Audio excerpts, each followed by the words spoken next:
जय हिंद साथियों। आरोपी विसंगतियों पर पूर्व सैनिकों को बड़ा झटका। रक्षा मंत्रालय का आया जवाब। जो ये आप नीचे देख रहे हैं सारे पॉइंट जो विसंगतियों पर आधारित हैं और इसका क्या जवाब दिया है वो समझते हैं इस वीडियो के माध्यम से। चैनल में पहली बार विजिट कर रहे हैं, आपसे अनुरोध रहेगा चैनल को सब्सक्राइब करते हुए बेल आइकन की घंटी जरूर दबा दें। तो चलो शुरू करते हैं। जैसा आप स्क्रीन में देख पा रहे हैं दोस्तों, ये रक्षा मंत्रालय यानी मिनिस्ट्री ऑफ डिफेंस का सेना भवन के द्वारा ये जारी किया गया लेटर है। इसके अंदर सब्जेक्ट है issue of raised by ex serviceman public association. यहाँ पर उन्होंने कहा है कि department has been receiving several representations from ex serviceman and their associations related of pensionary and other matters in respect of armed forces personnel। अब इसके अंदर इसने इस तरफ आप सीरियल नंबर देख रहे हैं, ये इश्यूज हैं, क्या क्या इश्यू थे हमने रेज किए थे जो वो इस तरफ देखेंगे और इसका स्टेटस क्या उन्होंने उसका जवाब दिया। सीरियल 1 से लेके सीरियल 13 तक है दोस्तों। इसमें तकरीबन जो हमारी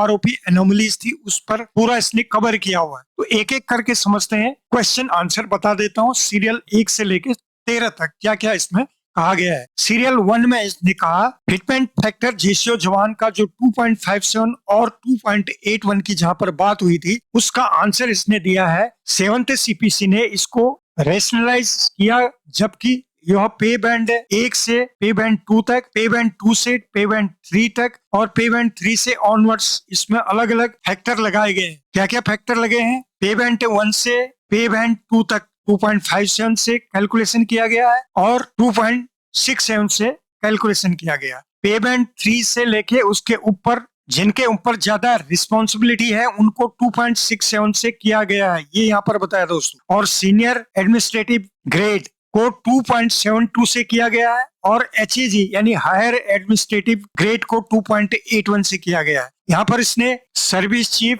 कैबिनेट सेक्रेटरी यानी जो सेक्रेटरी में सेक्रेटरी लेवल के हैं उनको इसने बताया 2.78 से दिया गया है, ये यहाँ पर इसने मेंशन किया गया है। कंपैरिजन के लिए ये डाल दिया इसने। नंबर 2 पॉइंट में था प्रीमैच्योर रिटायरमेंट के, जो कि 1/7/2014 के बाद जो रिटायर आई है उनको आरोपी बेनिफिट नहीं मिल रहा था, दिया जाए, ये पॉइंट था। इसका आंसर है नहीं मिलेगा, क्योंकि ये इसने पॉलिसी लेटर है बताया, जो कि आप देख पा रहे होंगे 7/11/2015 का इसने यहाँ पर दिया है और जो कि ऑनरेबल सुप्रीम कोर्ट का जो डिसीजन आया 16/3/2022 का वो रेफरेंस देके इसने ये खत्म कर दिया कि ये आगे तो प्रीमैच्योर रिटायरमेंट को यहाँ पर कुछ देगा, ये इसने क्लियर किया है। तीसरा है इक्वल एमएसपी, ये भी इंपॉर्टेंट पॉइंट था। इक्वल एमएसपी जैसे हमें पता है ऑफिसर जेसीओ जवान का बराबर होना चाहिए। तो इसका आंसर क्या है दोस्तों? इसने 6th पे कमीशन का हवाला दिया, जिसमें इसने कहा कि जेसीओ जवार्स का पहले 1000 रुपया फिक्स किया था, उसके बाद गवर्नमेंट के द्वारा जेसीओ जवार्स का बढ़ाकर 2000 कर दी गई थी। फिर 7th सीपीसी के पैरा 6-2-113 का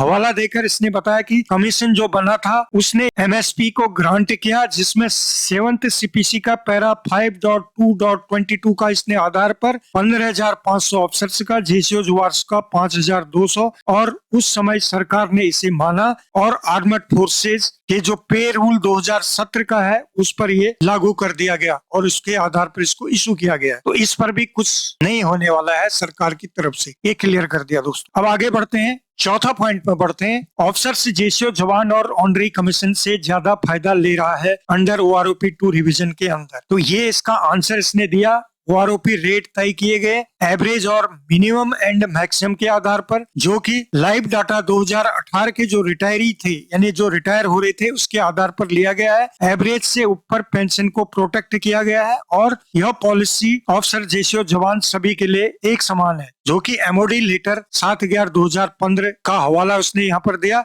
और ऑनरेबल सुप्रीम कोर्ट का 16/3/2022 का जो इस पर केस डाला गया था इंडियन एक्स सर्विसमैन सोसाइटी का, रेट पिटीशन 419/2016 जो फाइल की गई थी उसका हवाला दे दिया दोस्तों। तो इसमें भी कुछ होने वाला नहीं। आगे बढ़ते हैं पांचवा पॉइंट था विडो पेंशन सर्विस पेंशन के बराबर होनी चाहिए। इंपोर्टेंट पॉइंट था और जायज मांग थी, लेकिन इसका आंसर भी इसने पॉलिसी के आधार पर फैमिली पेंशन को 30% और 50% के आधार पर कैलकुलेशन की जाती है और सेम ऑफिसर्स के लिए भी लागू है। इस पॉलिसी में कोई चेंज नहीं किया जा सकता है, जो कि स्टैंडिंग कमेटी 2016-17 और 7th सीपीसी ने भी इसको माना है, रिकमेंड किया है। तो अतः इस पर भी कुछ कार्रवाई होने से रही। छठा पॉइंट क्या था? इक्वल डिसेबिलिटी पेंशन सभी ऑफिसर्स रेशियो जवान का बराबर होना चाहिए। आंसर है इसका कि as per policy disability pension यानी disability element and service element सभी रैंक के लिए एक समान है। कैलकुलेशन सबका एक है, यानी ऑफिसर रेशियो जवान का जो भी कैलकुलेशन होता है डिसेबिलिटी का एक समान होता है। ये यहाँ पर इसने जवाब दिया दोस्तों। आगे बढ़ते हैं 7वें पॉइंट में क्या है, grant of service pension less than 15 years of service जो 1965 और 1971 वार में भाग ले चुके हैं। इनका आंसर था पेंशन रूल के आधार पर कमीशन्ड ऑफिसर की सर्विस 20 साल होनी चाहिए, पीवीआर की 15 साल पूरी होनी चाहिए। उससे जिसकी कम है ऐसा कोई स्पेशल प्रोविजन नहीं है कि इनको कुछ दिया जाए, तो ये भी नील हो गया दोस्तों। अब बढ़ते हैं 8वें पॉइंट की तरफ। ओआरओपी का बेनिफिट रिजर्विस्ट पेंशन को भी मिलना चाहिए। आंसर इनका है एज पर पॉलिसी जो रिजर्विस्ट इसका लाभ नहीं ले पा रहे हैं उसका कारण पूरा सर्विस न करने के कारण है, अर्थात जिसकी सर्विस 5 साल से कम है उसे न्यूनतम पेंशन के 2/3 के बराबर दी जाती है। यदि वह सिपाही है तो 9,000 प्रति माह दी जाती है। इनको ओआरओपी बेनिफिट देना चाहिए, ये भी एक मांग थी। उसके लिए इसने कहा कि ओएमजीसी को इसकी रिपोर्ट दी गई थी और उसमें क्या रिपोर्ट में ओएमजीसी ने लिखा है जो कि रिपोर्ट अभी सार्वजनिक नहीं हुई है, जो कि सरकार के पास एग्जामाइन के लिए रखी गई है। ये इसका रिप्लाई था दोस्तों। 9वां पॉइंट में बढ़ते हैं। 9वां पॉइंट क्या था, रैंक वेटेज के बारे में पूछा था। तो आंसर था 6th सीपीसी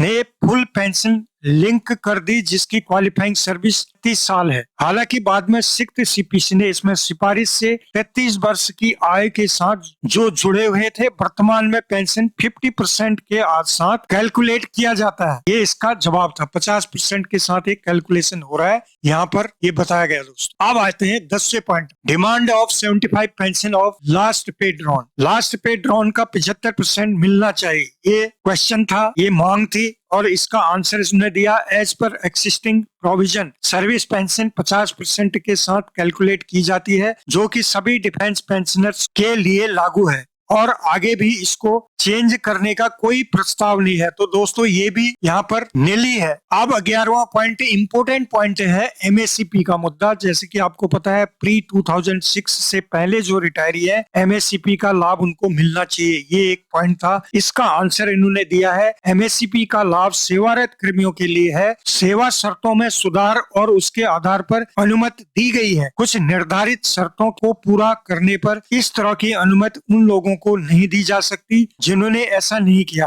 और वह पहले रिटायर हो गए। तो अर्थात ये भी यहाँ पर नील हो गया दोस्त, इस पर भी कार्रवाई कुछ नहीं होने वाली है। 12वां पॉइंट की ओएमजीसी रिपोर्ट सार्वजनिक करें और इसको पब्लिक डोमेन में डालें, लेकिन इसका जवाब है ओआरओपी का ओएमजीसी रिपोर्ट अभी मंत्रालय के अंडर एग्जामिनेशन ये है, यहाँ पर आप देख पा रहे हैं, ये भी रिपोर्ट बाहर आने से रही। 13 पॉइंट लास्ट पॉइंट इसका है कि अनुग्रह राशि का भुगतान यानी इमरजेंसी जो कमीशन है, शॉर्ट सर्विस कमीशन है जो 1965 और 1971 वार में जिन लोगों ने हिस्सा लिया है उनको एक्स क्राइटेरिया अवार्ड ये मिलना चाहिए था। तो इस पर इन्होंने दिया आंसर इस समय कोई ऐसी पॉलिसी नहीं है जो अनुग्रह राशि इनको दी जाए या बन रही हो। यहाँ पर इसने आगे कहा कि आपसे अनुरोध है कि ऊपर दिए गए जितनी सारी विसंगतियां से रिलेटेड जो भी आपके पास पत्र या कोई भी आपके पास आवेदन या कोई भी मांग आपके पास पड़ी है तो वो इसके बाद निरस्त कर दिया जाए और उस पर कोई भी विचार अब आगे